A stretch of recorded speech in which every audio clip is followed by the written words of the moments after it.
அதிசயங்கள் செய்கிறவர் நம் அருகில் இருக்கிறார்.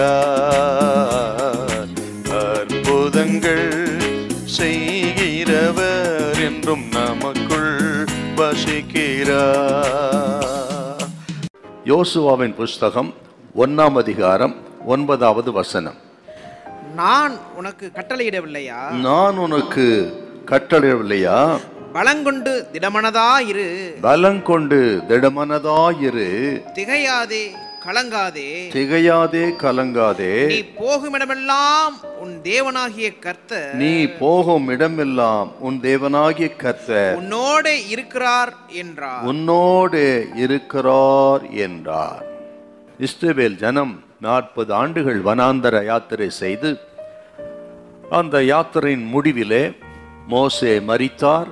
மோசேயின் ஸ்தானத்திலே கர்த்தர் யோசுவாவை ஏற்படுத்தினார்.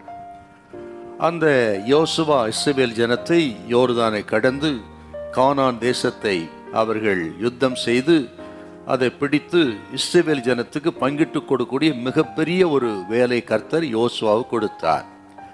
ஆக அப்படிப்பட்ட ஒரு சூழ்நிலையிலே தான் ஆண்டவர் யோசுவாவை பார்த்து சொன்ன ஒரு மிக முக்கியமான வார்த்தை, நான் உனக்கு கட்டளையிடவில்லையா? பலங்கொண்டு திடமனதாயிரு. திகையாதே கலங்காதே.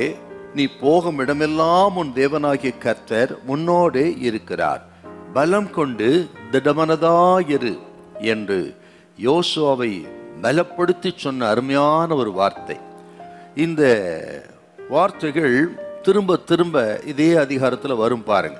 1ஆம் அதிகாரம் 6வது வசனம், 1:7, இப்போ வாசிக்க கேட்ட 1:9. ஆக 3 விசை திரும்ப திரும்ப யோசுவாவை பார்த்து கர்த்தர் சொல்லுகிறார்.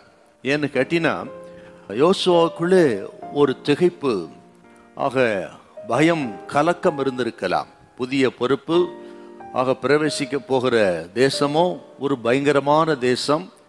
ஆக இந்த தலைமுறை இஸ்ரவேல் ஜனம் இருக்கிற புதிய தலைமுறை, ஆக எப்படி அவர்களை கொண்டு போய் சேர்த்து தேசத்தை பங்கிட்டு கொடுப்பது என்கிற மிகப்பெரிய ஒரு கேள்வி அவருக்குள்ள இருந்ததுனால அவருக்குள்ள திகைப்பு, பயம், கலக்கம் இருந்திருக்கலாம். ஆகவே தான் ஆண்டவர் திரும்ப திரும்ப சொல்லுகிறார், பலம் கொண்டு திடமனதாயிரு. யோசுவா, நீ பலம் கொண்டு திடமனதாயிரு என்று சொன்னார்.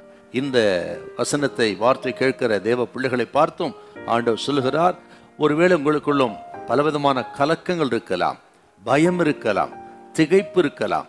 இந்த காரியம் என்ன ஆகுமோ, எப்படி செய்ய முடியுமா முடியாதா என்றெல்லாம் உங்களுக்குள்ள 1000 கேள்விகளோடு இருக்கலாம். இன்னைக்கு ஆண்டவர் சொல்லுகிறார், யோசுவாவை பார்த்து சொன்னவர் உங்களையும் பார்த்து சொல்லுகிறார், பலங்கொண்டு திடமனதாயிருங்கள், பயப்படாதிருங்க, கலங்காதிருங்க, கர்த்தர் உங்களோடு கூட இருக்கிறார். ஹல்லேலூயா, ஹல்லேலூயா.